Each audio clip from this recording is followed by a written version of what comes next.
محترم اور معزز سامعین کرام، حاضرین جمعہ، بزرگوں، نوجوان ساتھیوں، پردان شین خواتین، میری ماں اور بہنیں اور پیارے بچوں، آج انشاءاللہ العزیز قربانی کے بعض مسائل کے حوالے سے جاننے کی کوشش کریں گے۔ اللہ رب العالمین سے دعا ہے کہ اللہ رب العالمین مجھے قرآن و سنت کی روشنی میں صحیح بات آپ تک پہنچانے کی توفیق عطا فرمائے، ہم سبوں کو سننے سمجھنے کے ساتھ ساتھ نیک اعمال کی توفیق عطا فرمائے، آمین۔ محترم سامعین، قربانی ہمارے بالکل قریب آ چکا ہے، اور یہ ایک ایسی سنت ہے کہ جس کو نبی کریم صلی اللہ علیہ وسلم نے انجام دیا ہے۔ مکی زندگی کے بعد آپ صلی اللہ علیہ وسلم ہجرت کر کے مدینہ پہنچے۔ وہاں پر اللہ کے رسول صلی اللہ علیہ وسلم کچھ ہی دن ٹھہرے تھے کہ اللہ رب العالمین کا حکم آیا اور اللہ کے رسول صلی اللہ علیہ وسلم کو قربانی کا حکم دیا۔ اللہ کے رسول صلی اللہ علیہ وسلم کو قربانی کا حکم دیتے ہوئے کہا، اِنَّا أَعْطَيْنَاكَ الْكَوْثَرَ، اے نبی ہم نے آپ کو کوثر عطا کیا ہے۔ فَصَلِّ لِرَبِّكَ وَانْحَرْ، لہذا آپ اپنے پروردگار کے لیے نماز پڑھیے اور اپنے پروردگار کے لیے قربانی کیجیے۔ پھر اللہ کے رسول صلی اللہ علیہ وسلم نے اس قربانی کو انجام دیا، جیسا کہ حدیث میں موجود ہے کہ اللہ کے رسول صلی اللہ علیہ وسلم نے پھر پوری زندگی آپ صلی اللہ علیہ وسلم نے قربانی کی۔ قریب 10 سال کا زمانہ رہا، 10 سال تک بھی اللہ کے نبی صلی اللہ علیہ وسلم نے قربانی کی۔ لہذا ان تمام باتوں سے قربانی کی اہمیت کا پتہ چلتا ہے کہ اللہ کے رسول صلی اللہ علیہ وسلم ایک ایسی سنت جس کے حکم پانے کے بعد پوری زندگی بھر اللہ کے نبی صلی اللہ علیہ وسلم نے اس سنت کو ادا کیا، اور ساتھ ہی ساتھ صحابہ کرام رضوان اللہ علیہم اجمعین کو بھی ترغیب دیتے رہے قربانی کرنے کے حوالے سے۔ لہذا علماء کرام میں اس بات کا خاصا اختلاف پایا جاتا ہے۔ بعض علماء کرام کے نزدیک قربانی واجب ہے، بعض کے نزدیک سنت ہے، اور بعض کے نزدیک سنت مؤکدہ ہے۔ اس سے پہلے بھی میں نے واضح کر دیا تھا کہ اس کو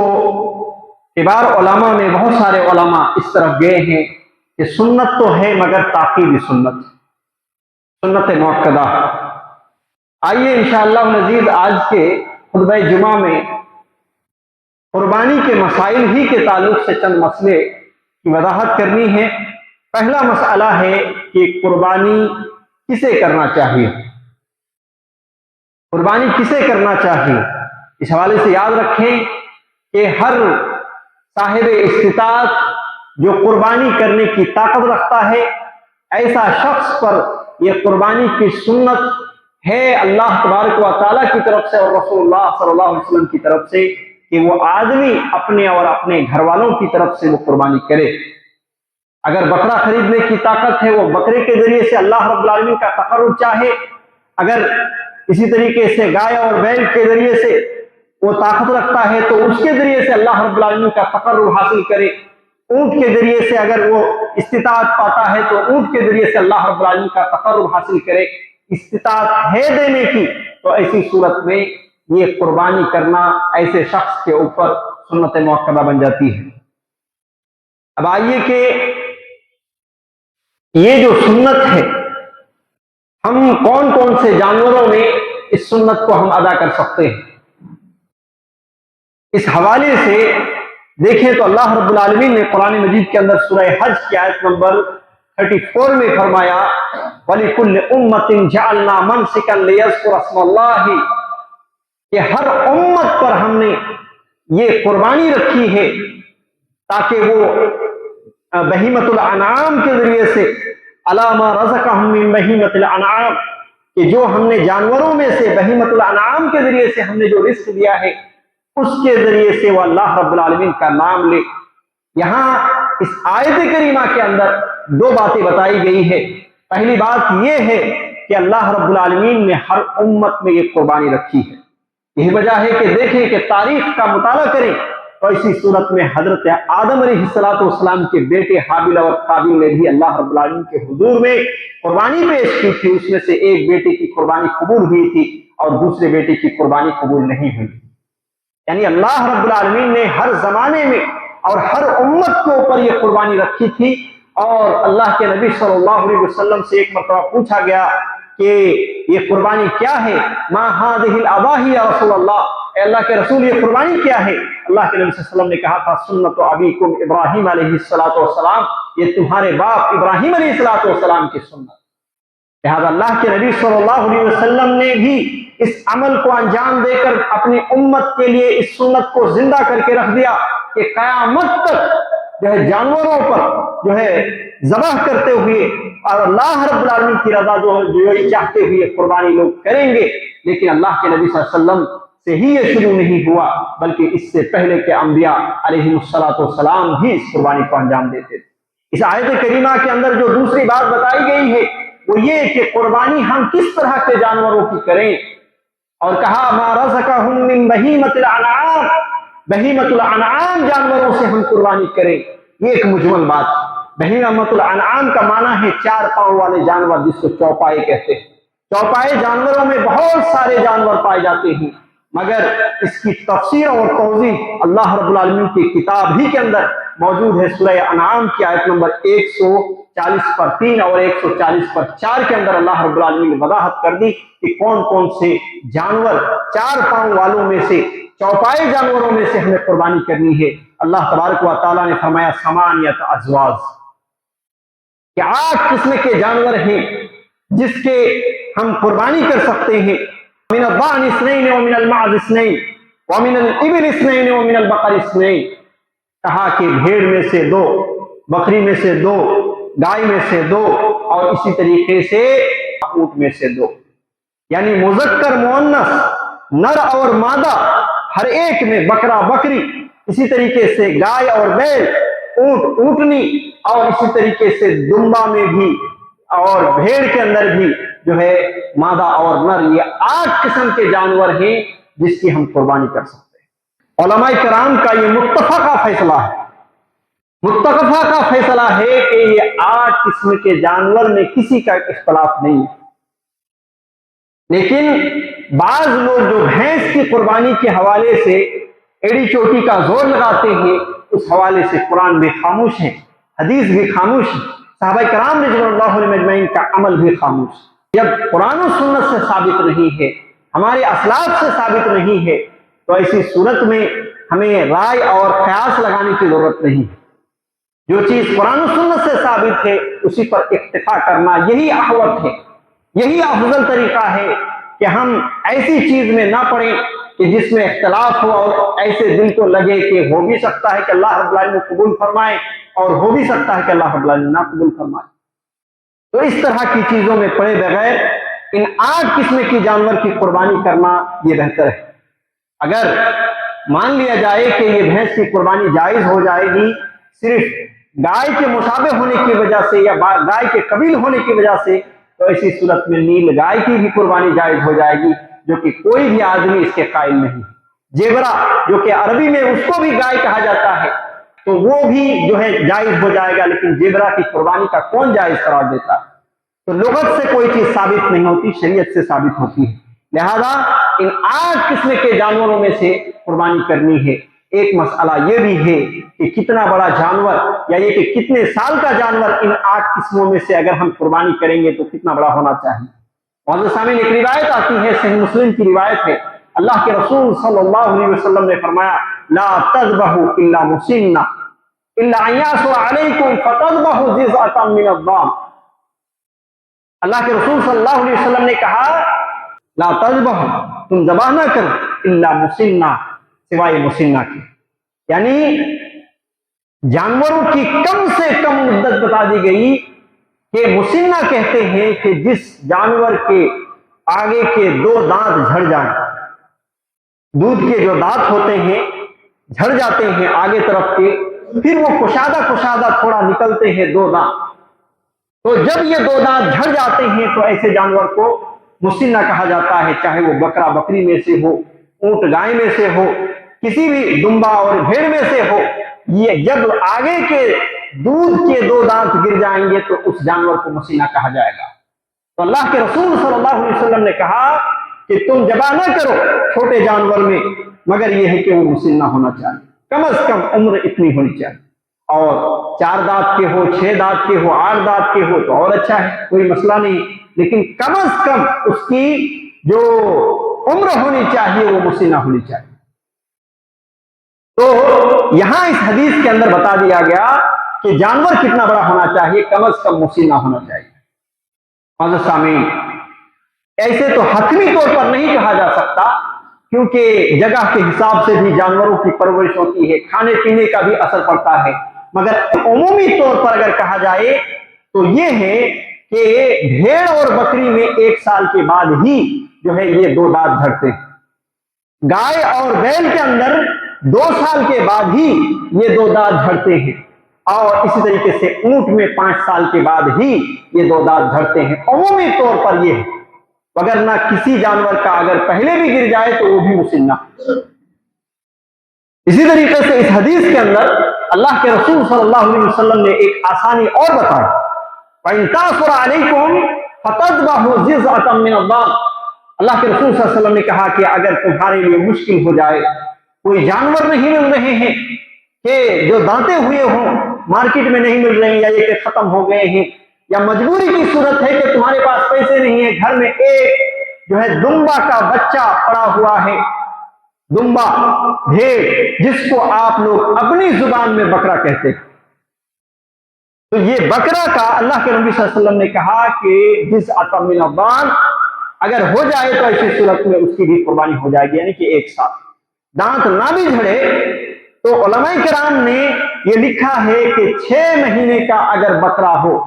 آپ لوگوں کی زبان میں بکرا، وگرنہ دمبا اور بھیڑ اس کا اصل چیز ہے،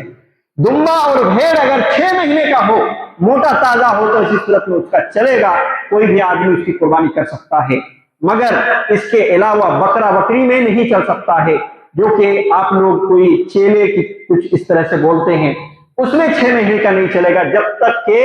وہ مسنہ نہ ہو جائے۔ اللہ کے رسول صلی اللہ علیہ وسلم کی قربانی کس طریقے سے ہوتی تھی، اس حوالے سے کئی روایات ہیں، سنن ابی داؤد کے اندر، سنن نسائی کے اندر، اور اسی طریقے سے سنن ابن ماجہ کے اندر، سنن ترمذی کے اندر، تمام روایت کا خلاصہ میں پیش کر رہا ہوں۔ اللہ کے رسول صلی اللہ علیہ وسلم کے بارے میں آیا، ضحى رسول اللہ صلی اللہ علیہ وسلم بکبشین، اللہ کے رسول صلی اللہ علیہ وسلم 2 میڑھے کی قربانی کرتے تھے، 2 بھیڑ کی قربانی کرتے تھے۔ کیسا وہ بھیڑ ہوتا تھا؟ سنن ابی داؤد کی روایت ہے جس میں کہا گیا اقرنین املحین، کہ وہ 2 سینگوں والا ہوتا تھا اور چت کبڑا ہوتا تھا، یعنی کہ رنگ بھی تھوڑے تھوڑے مختلف ہوتے تھے، جسم کے اندر کہیں سفیدی کہیں جو ہے کالے، اس طریقے سے الگ الگ رنگ پایا جاتا تھا۔ اور سنن ابن ماجہ کی روایت ہے، اللہ کے رسول صلی اللہ علیہ وسلم کے بارے میں آیا عظیمین سمینین، کہ وہ بکرا جو ہوتا تھا، وہ دمبا جو ہوتا تھا، وہ کیسا ہوتا تھا؟ عظیمین، بہت بڑا ہوتا تھا، سمینین، بہت موٹا اور تازہ ہوتا تھا۔ اور مسند احمد کے اندر اور سنن ابی داؤد کے اندر یہ روایت موجود ہے، اللہ کے رسول صلی اللہ علیہ وسلم کے بارے میں آیا موضوعین، اللہ کے رسول صلی اللہ علیہ وسلم ایسے جانور کی قربانی کرتے تھے، ایسے جو ہے میڑھے کی قربانی کرتے تھے جو کھسی کیا ہوا ہوتا تھا۔ اس سے یہ مسئلہ بھی ثابت ہو گیا کہ کھسی کیا جانا یہ عیب نہیں ہے قربانی کے لیے، بلکہ بعض علماء کرام نے اسی کو افضل قرار دیا ہے کہ اگر کھسی کیا ہوا جانور ہو تو یہی بہتر ہے، کیونکہ جو بغیر کھسی کیا ہوا ہوتا ہے اس میں ایک طرح کی بو آتی ہے، گوشت میں بھی ایک طرح کی بو پائی جاتی ہے، لیکن جو کھسی کیا ہوا ہوتا ہے اس میں وہ بو ختم ہو جاتی ہے۔ لہذا اس حدیث میں یہ معلوم ہوا کہ اللہ کے رسول صلی اللہ علیہ وسلم ایسے جانور کی قربانی کرتے تھے جو بڑا ہوتا تھا، موٹا تازہ ہوتا تھا، سینگوں والا ہوتا تھا، چت کبڑا ہوتا تھا، اور اسی طریقے سے کھسی کیا ہوا ہوتا تھا، وہ عیب سے پاک ہوا کرتا تھا۔ ایک مسئلہ ہے کہ ایک جانور کتنے لوگوں کی طرف سے کفایت کرے گا، تو یاد رکھیے کہ ایک جانور کیا ہے، اپنے اہل خانہ، اپنے گھر والوں کے تمام افراد کی طرف سے وہ کفایت کرے گا، جیسا کہ سنن ترمذی کی روایت ہے، سنن ابن ماجہ کی روایت ہے۔ عطا ابن یسار رحمہ اللہ پوچھتے ہیں ابو ایوب انصاری رضی اللہ عنہ کو کہ آپ بتائیے کہ رسول اللہ صلی اللہ علیہ وسلم کے زمانے میں قربانی کیسے کی جاتی تھی؟ تو حضرت ابو ایوب انصاری رضی اللہ عنہ نے کہا تھا کہ کان الرجل یضحی بالشاة عنہ وعن اہل بیتہ فیاکلون ویطعمون، کہ ہم میں سے ہر ایک آدمی اپنے اور اپنے گھر والوں کی طرف سے ایک قربانی کرتا تھا، شاۃ بکری کو کہا جاتا ہے، ایک بکری کی قربانی کرتا تھا، ہم میں سے ہر شخص اپنے اور اپنے گھر والوں کی طرف سے، اور وہ خود کھاتے تھے اور دوسروں کو بھی کھلاتے تھے۔ لہذا اس حدیث میں کیا بتایا گیا؟ ایک جانور اپنے پورے فیملی کی طرف سے کفایت کرتا ہے، اپنے اور اپنے گھر والوں کی طرف سے کفایت کرتا ہے، اور اسی طریقے سے اگر گائے ہو، بیل ہو، یا یہ کہ اونٹ اونٹنی ہو تو 7 آدمیوں کی طرف سے کفایت کرتا ہے، اور 7 حصے اس میں لگایا جا سکتا ہے، اور ہر ایک حصہ اپنے اور اپنے گھر والوں کی طرف سے کفایت کرتا ہے۔ اس حوالے سے ایک روایت آتی ہے، اللہ سنن نسائی کی روایت ہے اور سنن ماجہ کی روایت ہے، اللہ کے رسول صلی اللہ علیہ وسلم کے زمانے کی بات ہے، کہتے ہیں کنا مع رسول اللہ صلی اللہ علیہ وسلم فی سفر فحضر النحر، کہ ہم رسول اللہ صلی اللہ علیہ وسلم کے ساتھ تھے سفر کے اندر، اور یوم النحر آ گیا، یعنی کہ قربانی کے دن آ گئے، تو ہم میں سے 10 آدمی ایک اونٹ میں شریک ہو گیا، اور ایک گائے کے اندر 7 آدمی شریک ہو گیا، اور اس طریقے سے قربانی کیے۔ لہذا اس سے یہ معلوم ہوتا ہے کہ بڑے جانور میں، گائے اور بیل کے جانور میں، یا یہ کہ اونٹ اور اونٹنی کے جانور میں، گائے میں 7 آدمی شامل ہو سکتا ہے، اور اونٹ کے اندر 10 آدمی شامل ہو سکتا ہے، اور اس طریقے سے قربانی میں حصہ لے سکتا ہے، اور ہر ایک حصہ پورے ایک جانور کے قائم مقام ہے،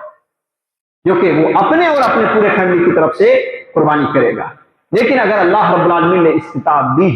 اللہ رب العالمین نے طاقت دی ہے کہ وہ ایک جانور ہی نہیں بلکہ ایک سے زائد بھی جانور قربانی کر سکتا ہے، تو اسی صورت میں اس کے لیے جائز ہے۔ بس شرط یہ ہے کہ دکھاوا نہ ہو، ریاکاری نہ ہو، وگرنہ ایک سے زائد اگر آدمی چاہتا ہے خلوص و للہیت کے ساتھ اللہ رب العالمین کو راضی کرنے کے لیے، چاہتا ہے کہ ہم 3 بکرے دیں گے، ہم 2 گائے دیں گے، لوگوں میں جو ہے بھرپور طریقے سے تقسیم کریں گے، نیکیوں میں اضافہ ہوگا، اس طرح سے خلوص اور للہیت کے ساتھ اگر چاہتا ہے تو ایک سے زائد بھی قربانی کر سکتا ہے۔ اب ایک مسئلہ یہ آتا ہے کہ جوائنٹ فیملی میں کیا ہوتا ہے کہ بعض دفعہ ایک ہی چولہا ہوتا ہے اور بعض دفعہ الگ الگ چولہے ہوتے ہیں۔ یاد رکھیے کہ چولہا اگر ایک، کچن اگر ایک، سارے لوگ ایک ہی جگہ کھانا پکتا ہے اور جتنے لوگ کھاتے ہیں ان کی طرف سے ایک قربانی کی جائے گی، یا یہ کہ ایک حصہ لیا جائے گا۔ لیکن الگ الگ اگر چولہے ہوں، الگ الگ کچن ہوں، تو ایسی صورت میں الگ الگ ہی قربانی دینی پڑے گی۔ بہت سارے لوگ یہ کہتے ہیں ہمارا بھائی دے رہا نا کافی ہے ان کے لیے، اور بھائی الگ ہے اور یہ خود الگ زندگی گزار رہا ہے، ہماری پھپھو دے رہی ہے، ہمارے پھپھو دے رہی ہے تو وہاں ہمیں جانا، یا یہ کہ ہمارے چچا دے رہے ہیں، یہ نہیں۔ اگر ایک چولہا جل رہا ہے، ایک کچن ہے، تو اسی صورت میں علماء کرام نے لکھا کہ 100 آدمی بھی اس میں موجود ہو ایک کچن کے ساتھ، تو بھی ایک قربانی ہی کافی ہو جائے گی انشاءاللہ، سارے لوگ نیکی کے حقدار ہو جائیں گے۔ لیکن اگر چولہا الگ الگ ہو تو ایسی صورت میں الگ الگ ہی قربانی کرنی چاہیے، اور ہر ایک کو کوشش کرنی چاہیے کہ الگ الگ جو ہے قربانی کرے۔ اسی طریقے سے وفات شدہ لوگوں کی طرف سے قربانی، جو لوگ فوت ہو چکے ہیں، ہمارے ابا، ہمارے دادا، ہمارے تایا، ہمارے جو ہے چچا اور دیگر اس طرح کے لوگ جو ہے وفات پا چکے ہیں، ان کی طرف سے قربانی کے حوالے سے کیا ہے، ابھی جو ہے پوری اختصار کے ساتھ میں بیان کروں، وقت کی اس قدر اجازت نہیں ہے، لہذا اس میں 3 باتیں۔ پہلی بات یہ ہے کہ اگر وہ فوت شدہ انسان نے وصیت کی ہے اور اپنا مال چھوڑ کے گیا ہے، تو ایسی صورت میں جب تک اس کے مال رہیں گے تب تک قربانی کی جائے گی، یا یہ کہ مال نہیں چھوڑا اور 1 سال 2 سال کے لیے کسی رشتہ دار کو کہا تھا کہ میری طرف سے قربانی کر دینا، تو ایسی صورت میں وہ وصیت پر عمل کرتے ہوئے قربانی کی جائے گی، اور یہ لازمی کی جائے گی اگر استطاعت ہے تو۔ استطاعت نہیں ہے تو ایسی صورت میں لا یکلف اللہ نفسا الا وسعہا، اللہ رب العالمین کسی کو اس کی طاقت سے بڑھ کر کے اس کے اوپر کوئی ذمہ داری نہیں ڈالتا۔ لیکن استطاعت ہے تو ایسی صورت میں اگر آدمی یہ کہہ کر کے فوت ہوا ہے کہ پوری زندگی بھر جب تک استطاعت رہے میری جانب سے قربانی کرتے رہنا، تو بھی ایک طریقے سے جب تک استطاعت ہو تو واجب ہوگی۔ لیکن دوسری بات یہ ہے تو وصیت نہیں ہوا، تو ایسی صورت میں کیا ہم قربانی میت کی طرف سے کر سکتے ہیں کیا؟ تو ایسی صورت میں دو بات۔ پہلی بات یہ ہے کہ اگر ہم یہ چاہتے ہیں کہ ہم جو قربانی کر رہے ہیں اپنے گھر والوں کی طرف سے، اسی میں ان کو تبعاً لے لیں گے اور نیت میں شامل کر لیں گے کہ ہمارے گھر کے زندہ مردہ سارے افراد کی طرف سے، تو علماء کرام نے کہا ہے کہ اس کی گنجائش ہے اور یہ سنت کے سب سے زیادہ قریب، کیونکہ اللہ کے رسول صلی اللہ علیہ وسلم نے جس حدیث کے اندر بیان کیا تھا قربانی دینے کے حوالے سے، کہا تھا اللہم تقبل من محمد وآل محمد، اللہ میری جانب سے یہ قربانی ہے محمد کی جانب سے اور آل محمد کی جانب سے۔ تو آل محمد میں کئی لوگ اس طرح سے تھے جو انتقال کر چکے تھے اور اللہ کے رسول صلی اللہ علیہ وسلم کہ وہ آل میں داخل تھے، اس لیے علماء کرام کہتے ہیں کہ اگر آپ چاہتے ہیں کہ فوت شدہ لوگوں کو فائدہ پہنچانا تو یہی ایک صورت ہے جو سنت کے سب سے زیادہ قریب ہے۔ تیسرا طریقہ کہ وصیت نہیں کیا اور ہم ان کے لیے مستقل ایک قربانی کرنا چاہتے ہیں یا یہ کہ ایک حصہ مستقل ڈالنا چاہتے ہیں، تو ایسی صورت میں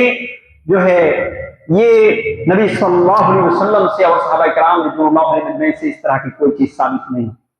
لہذا بہتر ہے کہ اس طرح کی چیزیں نہ کریں، ان کی جانب سے ایک جانور یا یہ کہ ان کی جانب سے ایک مستقل حصہ لیں، یہ سنت سے ثابت نہیں ہے۔ اسی طریقے سے نبی کریم صلی اللہ علیہ وسلم کے نام پر بعض لوگ قربانی کرتے ہیں، یہ نبی کریم صلی اللہ علیہ وسلم کے نام پر جو قربانی کرتے ہیں ان کا استدلال کیا ہے؟ حضرت علی رضی اللہ عنہ 2 میڈھے کی قربانی کیے اور انہوں نے کہا کہ ایک میرے اور میرے فیملی کی جانب سے اور ایک محمد صلی اللہ علیہ وسلم کی جانب سے۔ کیوں؟ اس لیے کہ اللہ کے رسول صلی اللہ علیہ وسلم نے مجھے وصیت کی۔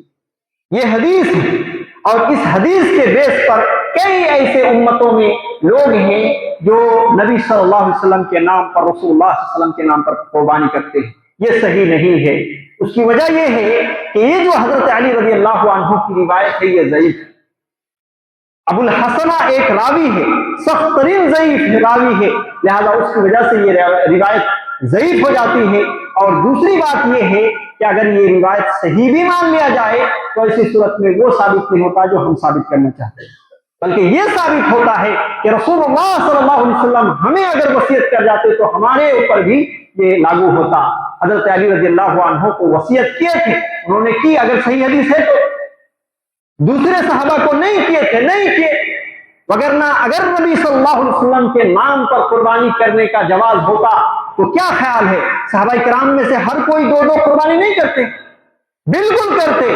جو صحابہ اپنے مال کو مال نہ سمجھا رسول اللہ صلی اللہ علیہ وسلم کے حکم کے سامنے، جو صحابہ اپنے جو ہے جان کو جان نہیں سمجھا رسول اللہ صلی اللہ علیہ وسلم کے حکم کے سامنے، جو صحابہ اپنے اولاد کو قربان کرنے پر پیچھے نہیں ہٹے رسول اللہ صلی اللہ علیہ وسلم کے حکم کے سامنے، وہ صحابہ ایک جانور کٹانے میں کیا پیچھے ہٹیں گے کیا؟ لہذا صحابہ کرام رضوان اللہ علیہم اجمعین بھی کرتے اگر ایسا حکم ہوتا، لہذا یہ نبی صلی اللہ علیہ وسلم کے نام پر بھی قربانی نہیں کی جائے گی۔ بعض لوگ قربانی ہی کے حصے میں عقیقہ بھی کر لیتے ہیں،